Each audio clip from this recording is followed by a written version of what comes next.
ప్రభుత్వం మారిన తర్వాత ఇసుక ఉచితంగా ఇస్తాము అని చెప్పిన విషయం అందరికీ తెలిసిందే. దీనికి సంబంధించి ఆల్రెడీ ప్రకటన చేశారు, ఉచితంగానే ఇసుక ఇస్తున్నామని కూడా చెప్పారు.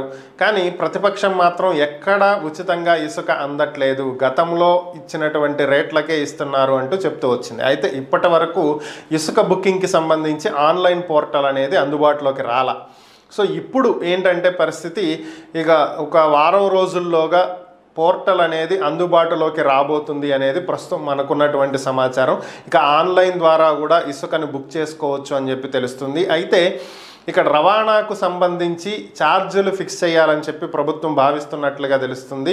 4.5 టన్నులు వచ్చేటువంటి ట్రాక్టర్కి ఫిక్స్డ్గా ఒక ప్రైస్ పెట్టాలని, 10 కిలోమీటర్లకి గాను 547 రూపాయలు వసూలు చేయాలి అని చెప్పి ప్రభుత్వం యోచిస్తున్నట్లుగా తెలుస్తుంది.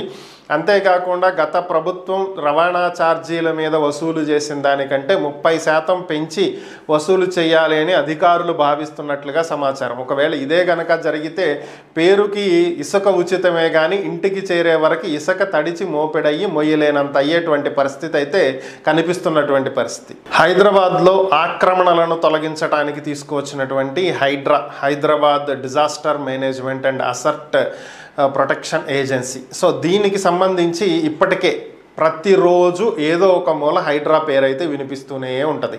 సో ఎక్కడో ఒక చోట ఏదో ఒకటి కూల్చివేసిందనో, నోటీసులు ఇచ్చిందనో ఏదో ఒక వార్త అయితే వింటూనే ఉన్నాం.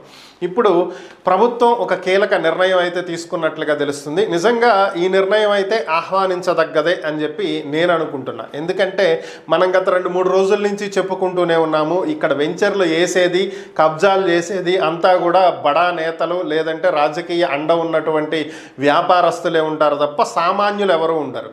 ఈ వెంచర్లలో తెలియక ఫ్లాట్లో కొని ఈరోజు నష్టపోతుంది మధ్యతరగతి వాళ్ళు, పేదవాళ్లే తప్ప ఆ డబ్బున్న వాళ్ళకైతే ఏమీ కాదు, వాళ్ళు ప్రశాంతంగా ఇంకో బిజినెస్ చేసుకుంటున్నారు. సో ఇదే మనం గత 2-3 రోజుల నుంచి ప్రస్తావిస్తున్నటువంటి అంశం.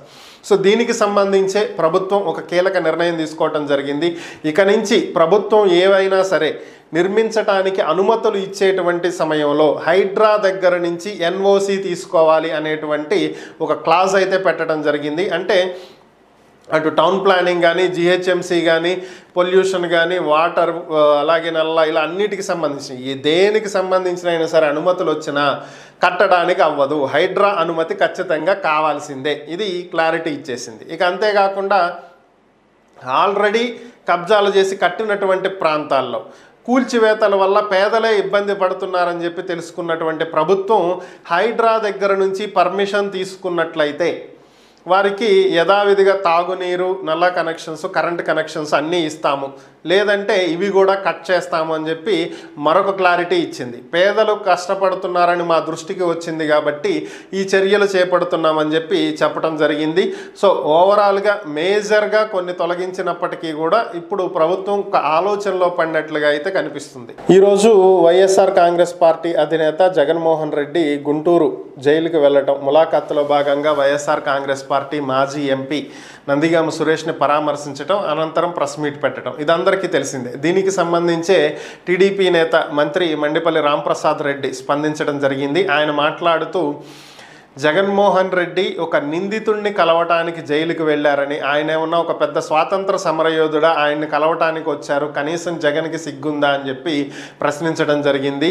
ఆల్రెడీ 2 కేసుల్లో నిందితుడైనటువంటి నందిగామ సురేష్ని వెనకేసుకొచ్చేటువంటి ప్రయత్నం చేస్తున్నారని, ఒక పార్టీ కార్యాలయం మీద దాడి వెనుక ఆయన వ్యూహం ఉందని, అలాగే ఎన్నో లక్షల మంది ప్రజలను ఇబ్బందులకు గురి చేసినటువంటి ఈ వరదల విషయంలో బోట్లను పంపించి చేసినటువంటి కుట్రలో కూడా ఆయన పాత్ర ఉందని, ఇలా 2-3 కేసుల్లో ఉన్న నిందితుడిగా ఉన్నటువంటి ఒక క్రిమినల్ని కలవటానికి జగన్మోహన్ రెడ్డి రావటం, మళ్ళీ ఈ వరదల గురించి, ప్రజలకు జరుగుతున్నటువంటి సహాయ సహకారాల గురించి ప్రభుత్వాన్ని నిందించే విధంగా వ్యాఖ్యలు చేయటం ఏమాత్రం బాలేదని, కనీసం లక్షల కోట్ల రూపాయల ఆస్తులుండి 1 రూపాయి కూడా వరద సహాయం చేయనటువంటి జగన్మోహన్ రెడ్డి, ఎక్కడ వరద బాధితులకి 1 రూపాయి విరాళం ప్రకటించినటువంటి జగన్మోహన్ రెడ్డి ఈరోజు ప్రభుత్వాన్ని విమర్శిస్తుంటే చాలా హాస్యాస్పదంగా ఉంది అని చెప్పి ఆయన వ్యాఖ్యానించడం జరిగింది. టీడీపీ పార్టీ కేంద్ర కార్యాలయం మీద దాడికి సంబంధించి ఇప్పటికే పలువురు వైసీపీ నేతలు అరెస్ట్ అయిన విషయం అందరికీ తెలిసింది. ఈ కేసులో ముఖ్యంగా ఆరోపణలు ఎదుర్కొంటున్నటువంటి మాజీ ఎంపీ నందిగామ సురేష్, మాజీ మంత్రి జోగి రమేష్, అలాగే వైసీపీ నేత దేవినేని అవినాష్, తలసేల రఘురాం, లేళ్ల అప్పిరెడ్డి వీళ్ళందరూ కూడా ముందస్తు బెయిల్ కావాలంటూ ఏపీ హైకోర్టును ఆశ్రయించిన విషయం అందరికీ తెలిసిందే. అయితే హైకోర్టు ముందస్తు బెయిల్ ఇవ్వటానికి నిరాకరించినటువంటి నేపథ్యంలో వీళ్ళంతా కూడా అజ్ఞాతంలోకి వెళ్ళిపోయారు. ఆల్రెడీ హైదరాబాద్ వెళ్ళిపోయినటువంటి నందిగామ సురేష్ని పోలీసులు అరెస్ట్ చేసి తీసుకురావడం, కోర్టులో హాజరుపరచడం, ఆయన ప్రస్తుతం గుంటూరు సబ్ జైల్లో రిమాండ్లో ఉండటం కూడా అందరికీ తెలిసిందే. అయితే ఇటీవలే వైసీపీ నేత దేవినేని అవినాష్ సుప్రీంకోర్టులో పిటిషన్ దాఖలు చేశారు. ముందస్తు బెయిల్ కావాలంటూ ఆయన సుప్రీంకోర్టును ఆశ్రయించడం జరిగింది. ప్రస్తుతం ఆయన ఎక్కడ ఉన్నారో తెలియదు, అజ్ఞాతంలో ఉంటున్నారు. బెయిల్ వచ్చేదాకా బయటకు రారనేది ఒక సమాచారం. ఈరోజు ఏంటి అంటే పరిస్థితి, మరొక వైసీపీ నేత మాజీ మంత్రి జోగి రమేష్ కూడా కొద్దిసేపటి క్రితమే సుప్రీంకోర్టులో పిటిషన్ దాఖలు చేసినట్లుగా తెలుస్తుంది. సో ఆయన కూడా బెయిల్కి అప్లై చేయడం జరిగింది. ముందస్తు బెయిల్ ఇవ్వాలంటూ సుప్రీంకోర్టును ఆశ్రయించారు. సుప్రీంకోర్టు బెయిల్ మంజూరు చేస్తే బయటకు వచ్చే అవకాశాలు ఉన్నాయి, లేదంటే వీరు ఇలాగే అజ్ఞాతంలో కొనసాగేటువంటి పరిస్థితులు కనిపిస్తున్నటువంటి పరిస్థితి. వైఎస్ఆర్ కాంగ్రెస్ పార్టీ అధినేత జగన్మోహన్ రెడ్డికి ఏపీ హైకోర్టులో భారీ ఊరట లభించిందని చెప్పుకోవచ్చు. ఒకసారి ఈ కేసు విషయాల్లో కనుక వెళ్ళినట్లయితే ఆయన పాస్పోర్ట్ రెన్యువల్కి సంబంధించి ఆయన హైకోర్టుని ఆశ్రయించడం జరిగింది. 2024 సార్వత్రిక ఎన్నికల ఫలితాల తర్వాత వైఎస్ఆర్ కాంగ్రెస్ పార్టీ ఓటమి పాలవడంతో ఆయనకు డిప్లొమసీ పాస్పోర్ట్ రద్దు చేయడం జరిగింది. దీంతో ఆయన సాధారణ పాస్పోర్ట్ మీదే ట్రావెల్ చేయాల్సినటువంటి పరిస్థితి. అయితే ఆయన సాధారణ పాస్పోర్ట్ రెన్యువల్కి వచ్చినటువంటి నేపథ్యంలో పాస్పోర్ట్ అధికారులు ప్రజాప్రతినిధుల కోర్టు నుంచి నో అబ్జెక్షన్ లెటర్ తీసుకురావాలని చెప్పి జగన్మోహన్ రెడ్డికి సూచించారు. దీంతో ఆయన ప్రజాప్రతినిధుల కోర్టుని ఆశ్రయించగా 1 సంవత్సరం పాటు రెన్యువల్ చేయాలంటూ పాస్పోర్ట్ అధికారులకు కోర్టు ఆదేశాలు ఇచ్చింది.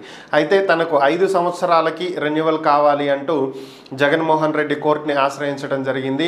ఈ నేపథ్యంలోనే ఈ కేసుని ఏపీ హైకోర్టులో విచారణ చేయడం జరిగింది. ఏపీ హైకోర్టు దీని మీద విచారణ చేపట్టి చివరకు జగన్మోహన్ రెడ్డి కోరిన విధంగానే 5 సంవత్సరాలకు పాస్పోర్ట్ని రెన్యువల్ చేయాలని, 1 సంవత్సరానికి చేయవద్దంటూ పాస్పోర్ట్ అధికారులకు ఆదేశాలు ఇవ్వడం జరిగింది.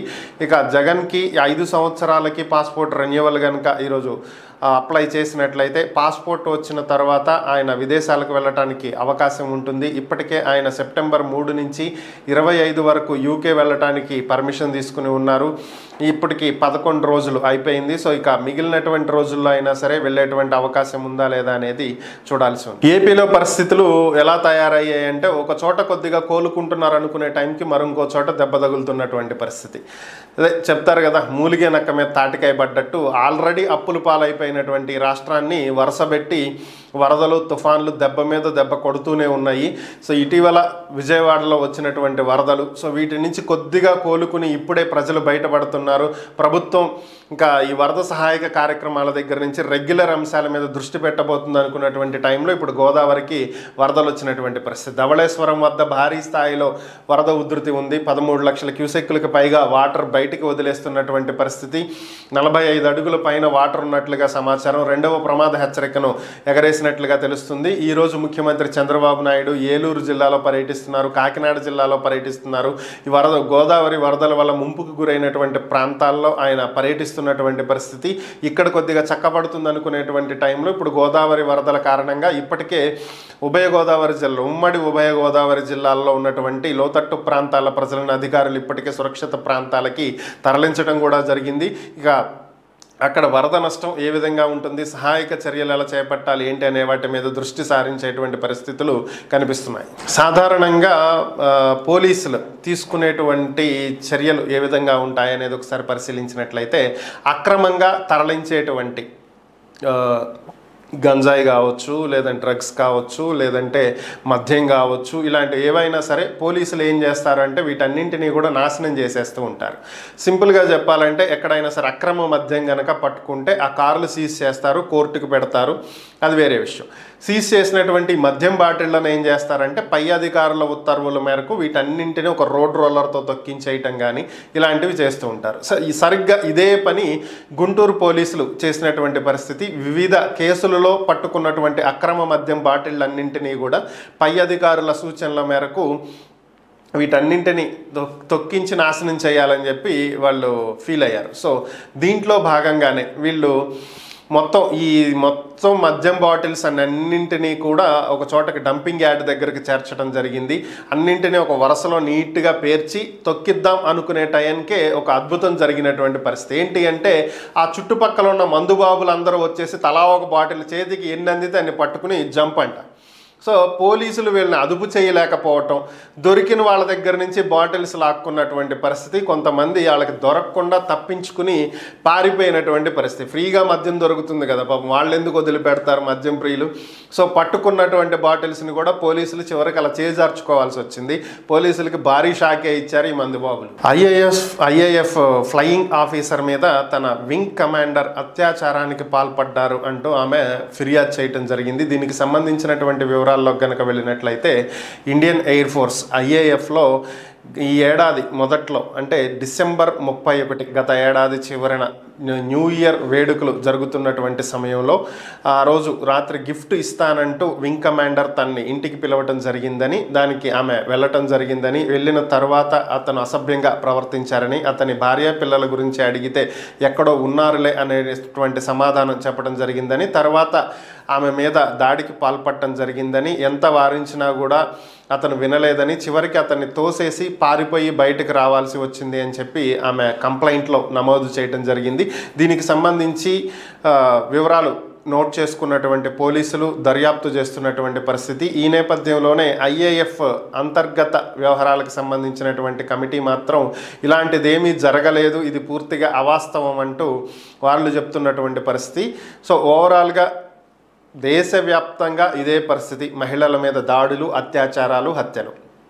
ఇది ఇక ఆఖరికి త్రివిధ దళాలలో ఒకటైనటువంటి ఐఏఎఫ్ని కూడా చుట్టుముట్టినటువంటి పరిస్థితి. ఇక వీటి నుంచి మహిళలు ఎప్పుడు రక్షణ పొందగలుగుతారో చూడాలి. ఇటీవల జరిగినటువంటి ప్యారిస్ ఒలింపిక్స్లో ఒక 100 గ్రాముల బరువు ఎక్కువగా ఉంది అనేటువంటి కారణాల వల్ల రెజ్లర్ వినేష్ పొగాట్ని అనర్హత వేటు వేయటం, ఆమె చివరి పోటీలో పాల్గొనేటువంటి అవకాశం లేకుండా చేసినటువంటి పరిస్థితి అందరికీ తెలిసిందే. ఆమె దీనికి సంబంధించే ఆర్బిట్రీని ఆశ్రయించడం, అక్కడ కూడా ఆమెకు నిరాశ ఎదురవటం, ఈ అంశాలన్నీ కూడా మనకు తెలిసినటువంటి అంశాలే. అయితే ఇదే సమయంలో ఇండియన్ ఒలింపిక్ అసోసియేషన్ అధ్యక్షురాలు పిటి ఉష ఆమెను పరామర్శించారని, ఆమెను కలిశారని, సో ఆమెకు ధైర్యం చెప్పారని ఇటువంటి ఫోటోలు, కథనాలు బయటకు వచ్చాయి. దీనికి సంబంధించే ప్రస్తుతం తన ఉద్యోగానికి కూడా రాజీనామా చేసి కాంగ్రెస్ పార్టీలో చేరి హర్యానా ఎన్నికలలో టికెట్ దక్కించుకున్నటువంటి వినేష్ పొగాట్ తీవ్ర విమర్శలు చేయటం జరిగింది. ఇండియన్ ఒలింపిక్ అసోసియేషన్ అధ్యక్షురాలు పిటి ఉష వచ్చింది కేవలం తనతో ఫోటో దిగటానికి మాత్రమేనని, ఆమె వచ్చిన మాట, కలిసిన మాట వాస్తవమేనని, ఆ ఫోటోలు కూడా వాస్తవమేనని, దాంట్లో ఎటువంటి అబద్ధాలు లేవని, కాకపోతే ఆ ఫోటోలు తమకు తెలియకుండా తీసినటువంటి ఫోటోలని, ఆమె అక్కడికి ఓదార్చడానికి రాలేదని, కేవలం ఆ ఫోటోలను ప్రచారం చేసుకోవటం కోసం వచ్చి తెలియకుండా ఫోటోలు తీసి వాటిని సోషల్ మీడియాలో వైరల్ చేసుకుంటూ రాజకీయంగా వాడుకుంటున్నారని, పారిస్ ఒలింపిక్స్లో జరిగినటువంటి దారుణమైనటువంటి రాజకీయాల కారణంగా ఆట మీద కాన్సన్ట్రేట్ చేయలేకపోయాను అంటూ ఆమె విమర్శలు చేయటం జరిగింది.